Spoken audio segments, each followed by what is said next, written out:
Hello everyone, Chhattisgarh Vyapam द्वारा ward boy और ward आया कि यहाँ पर लगभग 100 पदों की वैकेंसी यहाँ पर जारी की गई है। अगर आप भी 8वीं पास हैं तो यहाँ पर आपको ऑनलाइन आवेदन करना होगा।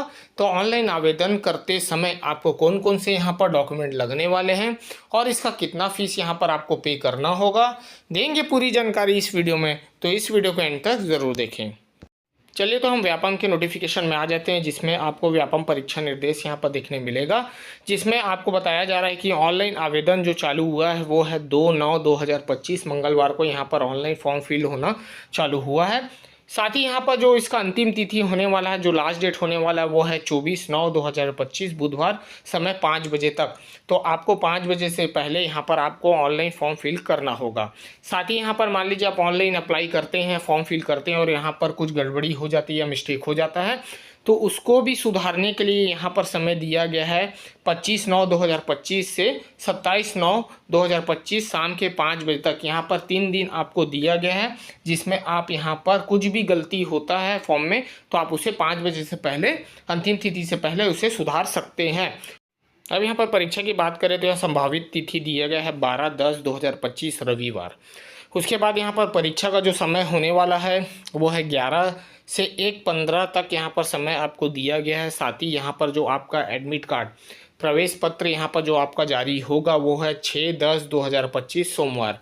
तो यहाँ पर आपका जो एडमिट कार्ड जारी होना है उसके अभी डेट यहाँ पर दिया गया है। और अब यहाँ पर देख सकते हैं परीक्षा कक्ष में आपको क्या क्या लेकर जाना है। तो पहला है प्रवेश पत्र आपको लेकर जाना पड़ेगा। उसके बाद काला या नीला बॉल पेन आपको लेकर जाना है। फिर साथ ही यहाँ पर आपको पहचान पत्र लेकर जाना होगा, जैसे आधार कार्ड, वोटर आईडी, जिसमें आपका फ़ोटो होना चाहिए। तो वही आप यहाँ पर पहचान पत्र ओरिजिनल लेकर जाएंगे। अब यहाँ पर आयु की बात करें तो यहाँ पर आयु सीमा दिया गया 18 से 35 वर्ष का यहाँ पर आयु सीमा दिया गया है। तो चलिए अब आप ऑनलाइन फॉर्म कैसे अप्लाई करेंगे, तो चलिए हम आ जाते हैं उनके वेबसाइट पे। इसका जो लिंक है मैं डिस्क्रिप्शन बॉक्स में प्रोवाइड करा दूंगा ताकि आप डायरेक्ट इंटरफेस में आ सके। तो अब यहाँ पर बोला जा रहा है कि रजिस्टर मोबाइल नंबर और पासवर्ड यहाँ पर आपको एंटर करना होगा। अगर मान लीजिए आपके पास पासवर्ड नहीं है तो यहाँ पर फॉरगेट का भी ऑप्शन दिया गया है, जहाँ से आप फॉरगेट कर उसे रजिस्टर मोबाइल नंबर पर रिकवर कर सकते हैं। साथ ही अभी तक जिन्होंने प्रोफाइल क्रिएट नहीं किया तो यहाँ क्रिएट न्यू प्रोफाइल का भी ऑप्शन दिया गया है। तो यहाँ पर जाकर आप अपने डिटेल्स फिल कर यहाँ पर अपना प्रोफाइल क्रिएट कर सकते हैं, तभी आप यहाँ पर फॉर्म के लिए अप्लाई कर पाएंगे। अब यहाँ मैंने आईडी पासवर्ड एंटर कर लिया है। फिर कैप्चा कोड आपको एंटर करना है। अगर कैप्चा कोड आपको समझ में नहीं आता तो यहाँ से उसे रिफ्रेश भी कर सकते हैं। तो फिलहाल चलिए यहाँ पर आईडी पासवर्ड एंटर करने के बाद सिंपली मैं यहाँ पर कर लेता हूँ लॉगिन। अब यहाँ पर आपका डैशबोर्ड ओपन हो चुका है, जहाँ पर देख सकते हैं एग्जाम नेम में यहाँ पर वार्ड बॉय एंड वार्ड आया रिक्रूटमेंट यहाँ पर दिखाया जा रहा है। तो सिंपली यहाँ पर जो लास्ट डेट इसका होने वाला है 24 सितंबर 2025 शाम के 5 बजे से पहले आप इसको अप्लाई करना होगा। तो एक्शन में जाने के बाद यहाँ पर अप्लाई पे आप क्लिक करेंगे तो यहाँ पर देखेंगे कुछ इंपॉर्टेंट इंस्ट्रक्शन दिए गए हैं, जैसे कि यहाँ पर निवास कास्ट सर्टिफिकेट अभी नहीं लिया जा रहा है आपसे, बट काउंसलिंग के टाइम आपसे मांगा जाएगा। तो अगर आप उसमें गलत डिटेल्स वगैरह आप एंटर करते हैं तो उसमें व्यापम की कोई जवाबदारी नहीं होती है। अगर मान लीजिए फॉर्म वगैरह आप सबमिट करते हैं तो उसकी एक हार्ड कॉपी आप अपने पास प्रिंट आउट कर जरूर रखेंगे।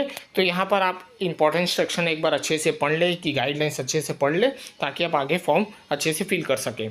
अब नीचे आते ही यहाँ पर देखेंगे कि बोला जा रहा है कि क्या आप किसी भी मान्यता प्राप्त मंडल से या संस्था से आपने 8वीं पास किया है। तो किया है तो आपको यहाँ पर यस करना होगा। उसके बाद यहाँ पर बोला जा रहा है कि आपका कौन सा बोर्ड था, छत्तीसगढ़ बोर्ड था, तो आपका भी जो भी बोर्ड होगा उसको आपको यहाँ पर एंटर करना होगा। उसके बाद यहाँ पर पूछा जा रहा है कि 8वीं क्लास का आपका रोल नंबर क्या था, तो आपको यहाँ पर आपका रोल नंबर एंटर करना होगा। उसके बाद यहाँ पर पूछा जा रहा है कि आपका पासिंग ईयर कब का था 8वीं का। तो यहाँ पर आप देखेंगे कि 8वीं के ही डिटेल्स यहाँ पर मांगे जा रहे हैं, तो आप यहाँ पर 8वीं की डिटेल्स यहाँ पर एंटर करेंगे। उसके बाद यहाँ पर आपका ईयर जो है, वर्ष वो आपको रिजल्ट में मिल जाएगा, उसे एंटर करेंगे। अब यहाँ पर जो लास्ट में पूछा जा रहा है कि कोरोना काल के टाइम आपने कोई भी शासकीय संस्था में काम किया है उस टाइम, तो उसका 6 महीने का अनुभव यहाँ पर मांगा जा रहा है। अगर आपके पास 6 महीने का एक्सपीरियंस है तो यहाँ पर यस करेंगे, नहीं तो यहाँ पर नो कर आप आगे बढ़ सकते हैं। तो चलिए यहाँ पर मैं नेक्स्ट करता हूँ और आगे बढ़ता हूँ। अब यहाँ पर नेक्स्ट करने के बाद आपके डिटेल्स यहाँ पर आ जाएंगे। जो व्यापम में आपने पहले सेव किया था वही डिटेल्स यहाँ पर आपको देखने मिलेंगे। तो एक बार क्रॉस चेक करने के बाद आपको एग्ज़ाम सिटी यहाँ पर सेलेक्ट करना होगा। तो आपके नियर बाई जो सिटी है आप उसे सेलेक्ट कर सकते हैं। उसके बाद यहाँ पर देखेंगे डिक्लेरेशन यहाँ पर दिया गया, तो यहाँ पर सब चीज़ चेक और सिलेक्शन करने के बाद डिक्लेरेशन में चेक बॉक्स करना होगा।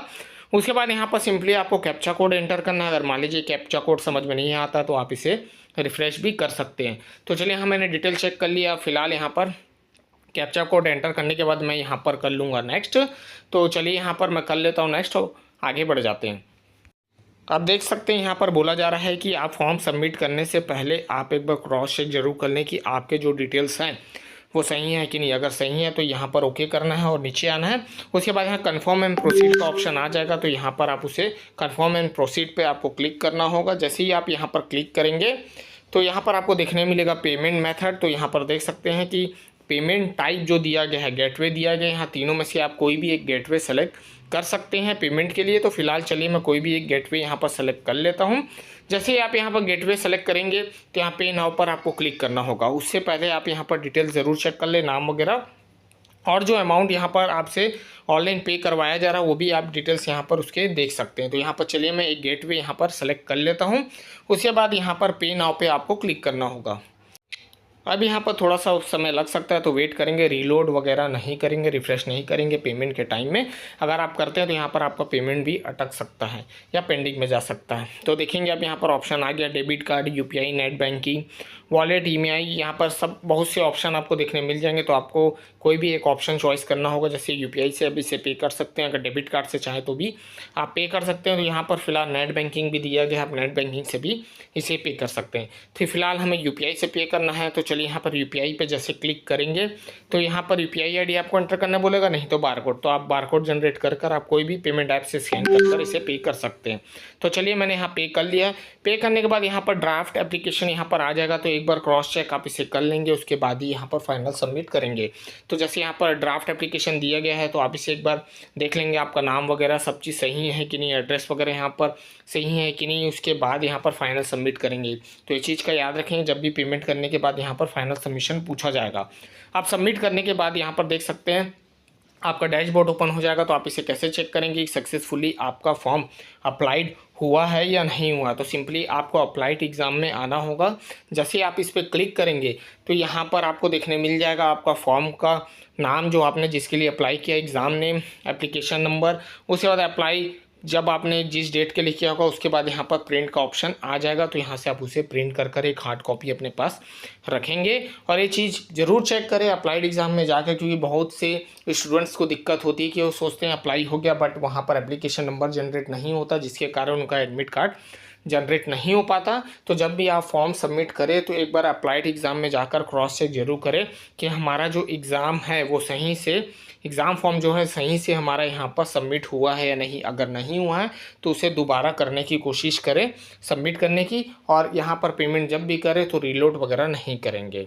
तो ऐसे ही आप अपना ऑनलाइन एप्लीकेशन फॉर्म फिल करेंगे। चलिए तो फिर मैं ऐसी इंटरेस्टिंग वीडियो बनाते रहूँगा। मिलता हूँ नेक्स्ट वीडियो के साथ। Thank you.